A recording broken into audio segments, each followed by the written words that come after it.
Sopo sing kuat ditinggal lunga,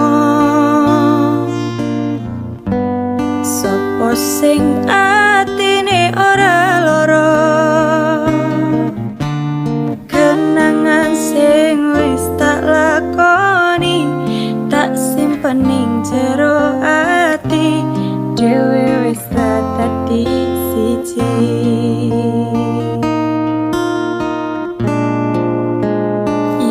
Wis ben tak lakoni nganti sakuat-kuate ati, pesenku mung siji sing ati-ati, iso ku mung mendem esuk tekan sonten, mergo sadar diri kula dudu sinten-sinten.